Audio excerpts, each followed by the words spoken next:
जय हिंद विशाल। उम्मीद है आप सब लोग अच्छे होंगे, अपने घर परिवार के साथ सब सुरक्षित होंगे। विजय जी जय हिंद आपको। साथी जुड़ना शुरू हो गए हैं। अशरफ जी आप सभी को, मोहम्मद आरिफ जी आपको, सभी को जय हिंद। और उम्मीद करती हूँ आपके रमज़ान, आपके रोज़े जो हैं वो अच्छे जा रहे होंगे। सबके मैसेज आ रहे हैं और अगर मैं सबके नाम और मैसेज पढ़ के जवाब देती रही तो आज का लाइव यहीं ख़त्म हो जाएगा या इसका कोई अंत नहीं है। मैं आप सभी का स्वागत करती हूँ कि आज आप जुड़े हैं। मैं सिर्फ आप लोगों से एक बात करने आई हूँ, फैसला आपके ऊपर छोड़ दूंगी। एक पिता है और एक उसका बेटा है, ध्यान से सुनिएगा। एक पिता है और एक उसका बच्चा है। पिता बच्चे को पालता है, जिंदगी भर पालता है, लेकिन एक दिन ऐसा आता है कि उस बेटे को पिता का जिम्मेदारी लेनी पड़ती है। तो उसकी वो हालत होती है जो आज दिल्ली की केजरीवाल सरकार की हो रही है। जब तक लॉकडाउन नहीं था, ये दिल्ली के लोग एक पिता की तरह सरकार को पूरी तरह से अपनी कमाई, अपना टैक्स, वैट, जीएसटी सब कुछ दे देकर उस सरकार को पालकर मोटा कर रहे थे। लेकिन जिसे वो पिता बीमार हुआ, दिल्ली कोरोना वायरस, देश कोरोना वायरस, विश्व कोरोना वायरस से जूझ रहा है।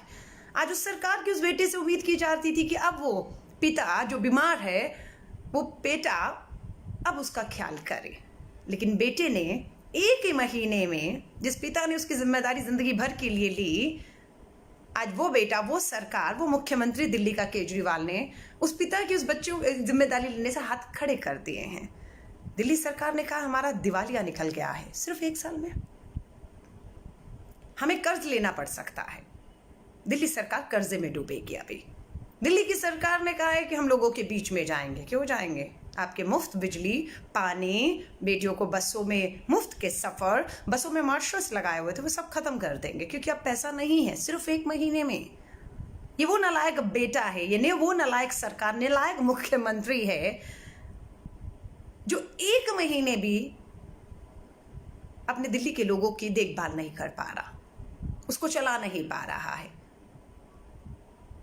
एक माँ भी होती है ना, अगर आपके सबके घर में पिता कमाता है या आप कमाकर अपनी बहू बेटियों के हाथ में रखते हैं, तो वो भी कुछ ना कुछ बचा लेती हैं। और जब पिता की नौकरी चली जाती, पिता बीमार हो जाता है, तो वो आपकी बहन, बेटी, बहू कहती है चिंता मत करिए, आप चिंता मत करिए। अगर इस महीने आप कुछ कमा नहीं पा रहे हैं, आपका स्वास्थ्य ठीक नहीं है, चिंता मत करिए, मैंने बुरे समय के लिए कुछ बचा कर रखा हुआ है जिससे मैं घर 1 महीना राशन चला लूंगी। लेकिन दिल्ली की सरकार ने हाथ खड़े कर दिए हैं। केजरीवाल सरकार ने, मालूम है, इस लॉकडाउन के दौरान ही 300 करोड़ किस पे खर्च किया है? विज्ञापनों पर, टीवी की एडवर्टाइजमेंट्स पर। हर जगह देखिए आपको लगातार प्रेस कॉन्फ्रेंस, टीवी एड देते हुए आपको पिछले कुछ दिनों में केजरीवाल सरकार बड़े बड़े प्रचारों में, विज्ञापनों में, अखबारों में, इश्तिहारों में दिखेगी। 300 करोड़ रुपया खर्च किया। और आज वसूली कैसे कर रहे हैं? 2 तरीकों से। शराब के ठेकों को खोल दीजिए, सारी शराब की दुकानें खोल दीजिए जो कल खुल गई हैं। और केजरीवाल सरकार देखकर बहुत गदगद हुई कि सारे नियमों की धज्जियां उड़ाते हुए दिल्ली के लोग सारी शराब, दरियागंज की तस्वीरें देखी, कहां की तस्वीरें नहीं देखी कि लॉकडाउन पूरा जैसे धज्जियां उड़ा दी गई। कोई social distancing, mask, hand glove, sanitization कुछ नहीं। गदगद थी दिल्ली की सरकार देखती हुआ, वहां इतने लोग शराब खरीदने के लिए सरकारी दुकानों पर आ रहे हैं। बस अब कमाई का समय शुरू हो चुका है। लोगों को मौत के मुंह में धकेल कर आप इन शराब से कितना रेवेन्यू कमाएंगे, ये दिल्ली के लोगों के ऊपर छोड़ रही हूं, मैं कुछ नहीं कह रही हूं। और आज पता लगा है कि पूरे देश में कहीं पर भी किसी भी राज्य सरकार ने, कांग्रेस की सरकार है, कहां? पंजाब, छत्तीसगढ़, राजस्थान, पांडिचेरी, किसी ने पेट्रोल डीजल के दाम 1 रुपए नहीं बढ़ाकर लोगों के ऊपर बोझ डाला। लेकिन दिल्ली की केजरीवाल सरकार ने पहला रास्ता निकाला, शराब की दुकानें खोल दो। दूसरा रास्ता निकाला, पेट्रोल और डीजल के दामों को बढ़ा दो। आज डीजल 7 रुपए 10 पैसे महंगा कर दिया गया है। जो 72 रुपए के करीब पहुंच रहा है, और वही पेट्रोल को 1 रुपए 70 पैसे महंगा कर दिया है, जो 70 रुपए के करीब पहुंच गया है। 1 लीटर पेट्रोल अगर स्कूटर और बाइक वाला गरीब दिल्ली का आम आदमी अगर जाएगा कि लॉकडाउन खुल जाए, कोई काम धंधा कर ले, तो सबसे पहले उसको 2 लीटर पेट्रोल के लिए भी 140 रुपए देने पड़ेंगे। कितना बचा रहे हैं और कितना खर्च कर रही है केजरीवाल सरकार आपसे, कितना आपकी डकैती आपके जेबों पर डाल रही है। बोझ जनता पे क्यों? पिस तो जनता रही। और अभी पता लगा कि तिलक नगर के दिल्ली सरकार के क्वारंटाइन होम, जहां पर कोरोना पीड़ितों को इलाज के लिए रखा गया था, वहां से लगभग तिलक नगर से खबर आई है 27 कोरोना पीड़ित भाग निकले हैं। केजरीवाल की वर्ल्ड क्लास सुविधाएं थी, अगर उन कोरोना पीड़ितों को जो कोरोना पॉजिटिव थे, तो क्यों आज तिलक नगर के स्कूल की दीवार फांद कर वो सारे भाग गए और कहां गए नहीं मालूम है। और आपको पता है क्यों 1 मीटर की दूरी रखी जा रही है, क्यों हाथ मिलाने से मना किया जा रहा है, क्यों हाथ धोने को कहा जा रहा है, क्यों मास्क लगाने को कहा जा रहा है, क्यों ग्लव्स? क्योंकि ये बीमारी तेजी से फैल सकती है और उसके बाद सीधा मौत के कगार पर, वेंटिलेटर के ऊपर। समझिए, दिल्ली के लोगों को कहूंगी, समझिए। हाँ, हम कांग्रेस हैं, हमारा एक विधायक एक सांसद नहीं है दिल्ली में, हमारी देश दिल्ली में सरकार नहीं है, लेकिन हम कांग्रेस एक मजबूत विपक्ष बनाकर दिल्ली की जनता की आवाज बनकर जरूर बोलेगा। कमाई का दारू की दुकानें खोलना, और आज पता लगा दिल्ली सरकार को कल, अरे इतनी दारू की ठेकों पे भीड़ आ गई, कुछ कमाई और बढ़ाओ। कैसे बढ़ाए? अब दुकानें तो और बढ़ नहीं सकती एक दिन के अंदर, तो ऐसा करिए हर दारू पर 70% बढ़ोतरी कर दीजिए। क्या हुआ? आज दारू दिल्ली सरकार को 70% बढ़ाने के बाद और मोटे मुनाफे पर मिल रही है, पर भीड़ कम हुई? नहीं कम हुई। लोग बेरोजगार हैं, 40 दिनों से घर बैठे हैं। ये पैसे वालों की बात नहीं कर रही हूं मैं, ये उस गरीब मजदूर आम आदमी की बात कर रही हूं, जो दिहाड़ी मजदूर है, जो रोज कमाता है, रोज खाता है। वो 40 दिन से लगभग जो है आपके नियम कानून के तहत घर में अपने आप को बंद रखा कि आप इस महामारी से लड़ेंगे और दिल्ली को बाहर निकाल के ले आएंगे। लेकिन आज अरविंद केजरीवाल जी ने कह दिया है, हाथ खड़े कर दिए हैं कि अब आपको इस कोरोना वायरस के साथ जीने की आदत डालनी पड़ेगी। उनके पास कोई आप इसका इलाज नहीं। आप बीमार होंगे, 30-35 हजार अस्पताल तैयार है, बिस्तर तैयार है, वेंटिलेटर तैयार है, आपको उसमें ले जाया जाएगा। कोशिश की जाएगी, उनके शब्द है, कोशिश की जाएगी मौतें कम हो, मौत ना हो, लेकिन आपको तड़पने से, कोरोना वायरस से, वेंटिलेटर तक जाने से केजरीवाल सरकार ने हाथ खड़े कर दिए। ऐसा नहीं है कि केजरीवाल सरकार चाहे तो नहीं कर सकती। न्यूजीलैंड के प्रधानमंत्री का आज इंटरव्यू आया। न्यूजीलैंड ने कोरोना वायरस पे जीत हासिल कर ली है। पिछले 4 दिन से न्यूजीलैंड में एक भी कोरोना वायरस का नया केस नहीं आया। इस समय अस्पताल में न्यूजीलैंड में मात्र 3 पेशेंट पूरे न्यूजीलैंड में बाकी बचे हैं। लेकिन दिल्ली के हालात क्या हैं, देश के हालात आज में बताते हैं कि दिल्ली नहीं, देश के अंदर 24 घंटों के अंदर 4000 कोरोना वायरस के पीड़ित और आ गए हैं। 24 घंटे में 4000 पीड़ित बढ़े हैं और कम से कम 200 लोगों ने 24 घंटे में अपनी जान गंवा दी है। अपनी जान से हाथ। आप सभी लोगों को कहूंगे, दिल्ली की केजरीवाल सरकार ने पूरी तरह हथियार डाल के शराब की दुकानों को खोलते हुए, पेट्रोल डीजल के दाम बढ़ाते हुए उस गरीब आम जनता जो बेरोजगार है, जो घरों में है, जिसका रोटी खाना मुश्किल हो चुका है, उसके लिए बेहतर होता कि अब सोशल डिस्टेंसिंग के नियमों को तय करते हुए जितनी उद्योग इंडस्ट्रीज है, जितनी भी आपकी ऐसे हैं जहां पर लोगों को दोबारा रोजगार मिल पाता, ऐसी इंडस्ट्री, ऐसे उद्योग, ऐसी आपको चीजें खोलनी चाहिए थी जिससे नौकरी भी मिलती, आय भी आती, सोशल डिस्टेंसिंग भी होती और कमाई भी होती, सरकार को जीएसटी कहें या टैक्स भी आता। लेकिन नहीं, सरकार ने सबसे आसान और तुरंत पैसा कैसे आएगा, वो 2 चीजों से, शराब से और पेट्रोल डीजल के दाम बढ़ाकर, और दोनों का खामियाजा दिल्ली और देश की आम जनता को भुगतना पड़ रहा है। मैं आप सभी से हाथ जोड़कर कहूंगी,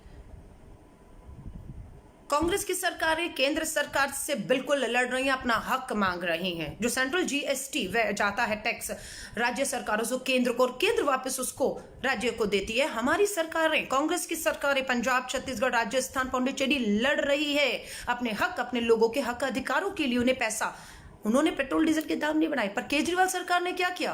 क्या वो दिल्ली के लोगों के लिए केजरीवाल मोदी शाह की जोड़ी को ललकारते हुए उनसे लड़ रहे हैं, उनसे दिल्ली वालों का हक मांग रहे हैं? नहीं, उन्होंने शराब की दुकानें खोल दी, सोशल डिस्टेंसिंग की धज्जियां उड़ रही हैं। और मैं दिल्ली वालों को आगाह कर रही हूं, आपकी जान है। घरेलू हिंसा के मामले आ रहे हैं। जब से शराब की कल से दुकानें खुली हैं, लोग शराब पी पी के घरेलू हिंसा, बचा खुचा पैसा किसी तरह ले जाकर शराब पीकर वापस अपने घर में मार पिटाई, वो सब चीजें हो चुकी हैं। 40 दिन में दिल्ली वालों ने ये दिखा दिया था कि वो शराब के बिना रह सकते हैं, क्योंकि 40 दिन दिल्ली के लोग रहे थे शराब के बिना। अगर और भी ये कुर्बानी अगर उनको देनी पड़ती तो वो देते। जिनको लत है वो छोड़ सकते थे, छूट रही थी बहुत लोगों की, लोग रह सकते थे। पर दिल्ली की सरकार शराब के बिना नहीं रह पाई। उसे लत हो चुकी है, उसे शराब से कमाना है, उसे पेट्रोल डीजल से कमाना है, उसको उद्योग, इंडस्ट्री, सोशल नॉर्म्स के साथ नहीं खोलना है। हथियार डाल चुके हैं, हार मान चुके हैं, और सारा बोझ दिल्ली के आम गरीब मजदूर किराएदारों पर आ रहा है। मैं आप सभी से हाथ जोड़कर कहूंगी, दिल्ली की कांग्रेस, चाहे सोनिया गांधी जी हो, जब पता लगा कि मजदूरों के लिए जो ट्रेन चलाई जा रही है, भारत की केंद्र की मोदी सरकार, रेल मंत्रालय पूरे टिकट के पैसे वसूल कर रहा है, लोग आए थे केजरीवाल सरकार के पास भी, हमें हमारे घरों में भेज दीजिए, स्पेशल ट्रेन दिल्ली से भी चलवाइए, हम अपने राज्यों में पहुंच जाएं। लेकिन केजरीवाल सरकार ने हाथ खड़े कर दिए।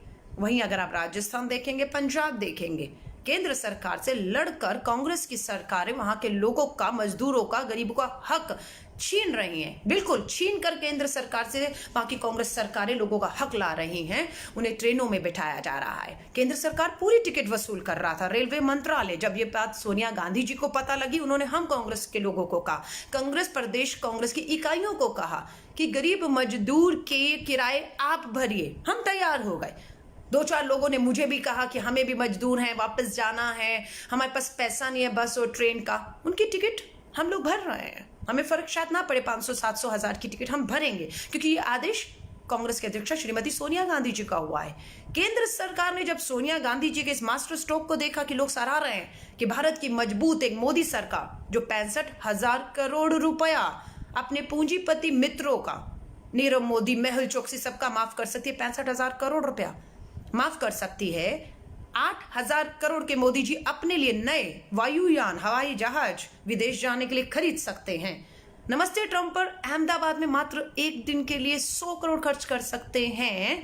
तो क्या केंद्र की मोदी सरकार मजदूरों को निःशुल्क मुफ्त ट्रेनों से उनके गृह राज्य नहीं भेज सकती थी? भेज सकती थी। उसके लिए नियत चाहिए, जो नियत नहीं थी। जब श्रीमती सोनिया गांधी जी ने ये जिम्मेदारी कांग्रेस के हमारे जैसे कार्यकर्ताओं पर, प्रदेश के ऊपर डाली, तो केंद्र की मोदी सरकार को थोड़ी शर्म आई, और उसके बाद 24 घंटे के बाद नोटिस जारी किया कि 50 से 85% हम देंगे और बाकी 15% राज्य सरकार देगी। शर्म आई, क्योंकि कांग्रेस विपक्ष अपना काम कर रहा है, जनता के लिए आवाज बनकर बोल रहे हैं, इसलिए केंद्र की सरकारों या दिल्ली सरकार को उन जनता के सामने झुकना पड़ रहा है। मैं आपसे कहूंगी, कल भी मैंने इस बात का विरोध किया था कि हम शराब की दुकानों का इस तरीके से खोले जाने का पुरजोर विरोध करते हैं। हम पेट्रोल और डीजल के बढ़े हुए दामों का पुरजोर विरोध करते हैं कि मार गरीब आम आदमी मजदूर पे ही क्यों? आप अपने खर्चे कम क्यों नहीं करते हैं? आप अपने खर्चे कम करिए, लेकिन अपनी लाखों की तनख्वाहें, अपनी सुख सुविधाएं, अपने बंगले, अपनी गाड़ियां, अपना विज्ञापन, अपने प्रचार, उस पर कोई कमी नहीं आएगी। उस पर करोड़ों रुपया खर्च किया जाएगा, लेकिन दिल्ली के लोगों से उसकी वसूली जो है इस तरीके से की जा रही है, जिसका कांग्रेस और हम सब पुरजोर विरोध करते हैं। अगर दिल्ली के लोगों को लगता है कि कांग्रेस दिल्ली में एक विपक्ष के तौर पर ये जो मांग उठा रही है कि शराब और दारू की दुकानों को आपने जो कमाई का जरिया दिल्ली की केजरीवाल सरकार ने बनाया है वो गलत है, तो हमारी आवाज को आप ताकत दीजिए। मैं दिल्ली के लोगों को कहूंगी, अगर दिल्ली के लोगों को लगता है कि हाँ, ये बहुत गलत समय पर, जब लोग बेरोजगार हैं, घरों में बैठे हैं, काम धंधे नहीं हैं, उस समय पर पेट्रोल और डीजल की मार लोगों पर डाली जा रही है। हाँ, ये लगता है कि कांग्रेस की एक मांग सही मांग है, तो इस मांग को आपको दिल्ली वालों को ताकत देनी होगी। आपको बिल्कुल केजरीवाल सरकार के ऊपर दबाव बनाना होगा। गर्मियां आ रही हैं, लिख कर रख लीजिए, लाइव कर रही हूं आपसे बात। ये जो चुनाव से जस्ट कुछ दिन पहले 200 यूनिट बिजली फ्री, पानी फ्री, बसों की हमारी बेटियों को टिकट फ्री, हर बस में मार्शल्स, लिख कर रखिए। अभी मई शुरू हुआ है, जून शुरू हुआ है, आपके घरों में अगर भारी बिजली के बिल 200 यूनिट पहुंचोगे तो फ्री मिलेगा ना, पर ये 200 से ऊपर जाते ही आपको पूरे बिल देने हैं। 400 यूनिट तक 50 देंगे, लेकिन जब बिजली और गर्मी और आपकी खपत ज्यादा होगी तो आपको पूरे दाम देने, और वो पूरे दाम आपके बिजली के बिलों को हजारों में पहुंचाने वाले हैं। आपके बसों के मार्शल्स, जो हमारे सिविल डिफेंस के बच्चों को लगाया गया था, जस्ट चुनाव से पहले सबको बिठाया गया और 15, 17, 18 हजार न्यूनतम मजदूरी सबको प्रतिदिन प्रति महीना मिल रही थी। अब मैं उन बच्चों से कहूंगी, लॉकडाउन लगभग खुलते ही आपको वापस मार्शल बसों में लगाया गया या नहीं लगाया गया, या आपकी नौकरी आपके सब खा गए, ये सब चीजों को आप ध्यान रखिएगा। लेकिन कांग्रेस आपके साथ खड़ी रहेगी। अगर इन मुफ्त बिजली के जो 200 यूनिट, 400 यूनिट आधा का वायदे को खत्म किया जाता है, ये हवाला देकर कि सरकार अब कंगाल हो रही है, सरकार कर्ज लेने जा रही है, सरकार चलाना मुश्किल हो रहा है, तो ये दिल्ली के लोगों के साथ कांग्रेस और मैं अलका लांबा पूरी तरह से खड़ी मिलूंगी। चुनाव आते जाते रहते हैं, जीत हार लगी रहती है, लेकिन लोकतंत्र की इस लड़ाई को, गरीब मजदूर आम आदमी युवाओं की लड़ाई को कांग्रेस लड़ती आई है, इसीलिए आज मजबूती से खड़े हैं। भाषा की किसी के अगर बदलाव आया है तो देखिएगा, अलका लांबा जिस तरह से 25 सालों से संघ भाजपा की सोच, विचारधारा और इनके खिलाफ, जो पूंजीपतियों की सरकार है, अमीर पैसे वालों की सरकार है, जैसे 25 साल पहले बोल रही थी, आज भी उसी तरह बुलंद आवाज से संघ की सोच, मानसिकता और केंद्र की पूंजीपतियों की सरकार के खिलाफ बोल रही है। लेकिन दिल्ली के मुख्यमंत्री अरविंद केजरीवाल, एक बार उनका लास्ट इंटरव्यू इंडिया टुडे के में देख लीजिएगा, कितनी मिठास आ चुकी है उनमें। अब दिल्ली वालों के हक और अधिकारों के लिए लड़ना, वो लड़ने वाली आवाज अब कहीं खामोश हो चुकी है, वो डर गई है, वो हक नहीं मांग रही, वो लड़ नहीं रही आपके लिए। वो आपके लिए दारू की दुकान खोल दिया उन्होंने, 70% दारू महंगी करके आज खोली, क्योंकि पता लगा कि कल इतने लोग आ गए तो कमाई का अच्छा एक मौका है, कमाओ। 70% दारू पे लगा दिया, पर बढ़ा दिया, पेट्रोल डीजल बढ़ा दिया, और कल पता नहीं क्या और बढ़ेगा। आपके बिजली के दाम बढ़ जाएंगे, फिक्स चार्ज बढ़ जाएंगे, आपका मुफ्त पानी, आपकी बिजली खत्म कर दी जाएगी। ये आपको मंजूर हो सकता है, माफी चाहूंगी, क्योंकि दिल्ली के लोग कहें, देश के लोग कहें, गरीब मजदूर किसान को आदत हो चुकी है शोषण, अत्याचार झेलने की आदत हो चुकी है हमें। लेकिन कांग्रेस लड़ेगी आपके लिए, कांग्रेस आपकी आवाज बनकर उठेगी। कांग्रेस, युवा कांग्रेस की मैं तारीफ करती हूँ। युवा कांग्रेस के कार्यकर्ता पहले दिन से, जिस दिन लॉकडाउन हुआ था, बिना प्लानिंग के लॉकडाउन थोप दिया गया था दिल्ली और देश के ऊपर, युवा कांग्रेस का एक एक कार्यकर्ता आपको दिखेगा किस तरीके से खाने के स्टॉल लगाकर आज तक लाखों लोगों को खाना खिलाने का काम, पुण्य का काम कांग्रेस और कांग्रेस का कार्यकर्ता कर रहा है। खून देने की जरूरत पड़ी तो सबसे आगे आकर पूरे देश के युवा कांग्रेस के लोगों ने, कांग्रेस के कार्यकर्ताओं ने खून देने का काम किया। आज अगर सोनिया गांधी जी ने कहा कि आगे आपको आगे बढ़कर गरीब मजदूर को घर पहुंचाने तक के लिए बस और ट्रेन की टिकट की भी पैसे देने हैं, आज गर्व करते हैं हम कांग्रेसी होने के नाते कि हमने उसे भी स्वीकार किया, और हमारे युवा कांग्रेस के लोग ऐसे गरीब मजदूरों को उनके घर तक पहुंचाने के लिए उनकी बसों के किराए तक दे रहे हैं। लेकिन जिन सरकारों को आप टैक्स देते हैं, वोट देते हैं, सत्ता सौंपते हैं, वो अपने सुख और आराम, अपने खर्चों में 1 रुपए की कमी नहीं करता, और सारा बोझ वापस उसे जनता पे, क्योंकि 5 साल के लिए वो आ चुके हैं। अब आप उनका कुछ नहीं बिगाड़ सकते हैं, कुछ नहीं बिगाड़ सकते।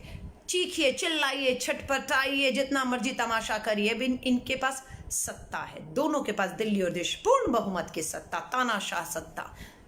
अब इनको परवाह नहीं है, पर आम गरीब मजदूर किसान के घुटन के कहते हैं ना, उनके सामने घुटनों के ऊपर लाकर कांग्रेस दिखाएगी। कांग्रेस आपकी आवाज बनकर गूंजेगी और हाँ, वही मांग कर रही हूँ। शराब के दारू के ठेकों को जिस तरीके से खोल दिया गया वो आपको और हमें दिल्ली को मौत के मुंह में धकेल रहा है। पेट्रोल डीजल के बढ़ते हुए दामों को हमें वापस लेने के लिए दबाव बनाना होगा। हमें उद्योग धंधे, रोजगार, काम धंधे, कमाइयों के साधन खोलने का दबाव दिल्ली की केजरीवाल सरकार पर बनाना होगा। हमें बताना होगा उन्हें कि कितने टेस्टिंग हो रही है। आज तक किसी के पास आंकड़ा नहीं है कि रोज आना दिल्ली में कितने लोगों की आप टेस्टिंग कर रहे हैं। फायदा था केजरीवाल का, हर रोज 1000, महीने में 30,000 लोगों की टेस्टिंग होगी। झूठ झूठ। मुझे नहीं लगता कि दिल्ली के अंदर रोज आना 100 लोगों की भी टेस्टिंग हो रही होगी। सरकारी कर्मचारी, स्वास्थ्यकर्मी हो, पुलिस हो, हमारे जितने स्वास्थ्यकर्मी हैं, सबकी मेहनत पे पानी फेर दिया केजरीवाल सरकार ने। जिस तरह से दारू के ठेके खोले उन्होंने, जिस तरह से आपने देखा तिलक नगर से आपके जो है वो क्वारंटाइन किए हुए कोरोना पॉजिटिव जो है लोग वो भाग गए हैं वहां से। हम सबकी जान खतरे में, मैं आप सबसे कहूंगी। जिसके परिवार का जाएगा या जिसका परिवार का एक भी शख्स वेंटिलेटर पे तड़प रहा होगा ना, वो उसी को देखना, सहना, महसूस करना इस पीड़ा को। इन सरकारों को कोई फर्क नहीं पड़ेगा। इन्हें सिर्फ अपनी सत्ता, अपनी कुर्सी बचानी है। अपनी सुख सुविधाओं में 1 रुपए की कटौती ये नहीं कर रहे हैं और दिल्ली की जनता पर बोझ है। उम्मीद करती हूँ आप कांग्रेस की, दिल्ली कांग्रेस की इस आवाज के साथ मजबूती से खड़े रहेंगे, पूरा साथ देंगे कि शराब के, दारू के ठेकों को बंद करके टेस्टिंग शुरू की जाए, इलाज शुरू किए जाएं, पूरी सुविधाएं लोगों को दी जाएं और पेट्रोल डीजल के साथ दामों को वापस लेने के साथ लोगों के रोजगार, काम धंधे, कमाइयों के ऊपर दिल्ली की सरकार सोचे, ना कि केंद्र की भाजपा सरकार की कठपुतली बनकर दिल्ली की केजरीवाल सरकार अब मौन होकर मात्र उनके इशारों पर जी हजूरी करते हुए आपको और हमें दिखे। लड़ना होगा आपको और हमें। मेरी शुभकामनाएं आप सभी के साथ है। कोशिश करूंगी आप सभी के साथ जुड़ी रहूं। आज लॉकडाउन का 3rd लॉकडाउन शुरू हुआ है। मैं आपसे कहूंगी घरों में रहिए, क्योंकि बाहर बर्बादी का दौर शुरू हो चुका है। ये बर्बादी है बाहर जो आप देख रहे हैं, ये आपको मौत के मुंह में धकेलेगी। अगर बहुत मजबूरी ना हो तो मत निकलिए अपने घरों से और अपने परिवार का पूरी तरह से ख्याल रखिएगा। मेरी शुभकामनाएं आप सभी के साथ हैं। दिल्ली वालों की, आपकी आवाज़ को, इंसाफ की आवाज़ को, आपके हक और अधिकारों की आवाज़ को हम यूं ही उठाते रहेंगे। मेरी शुभकामनाएं आप सभी के साथ हैं। जय हिंद, जय भारत।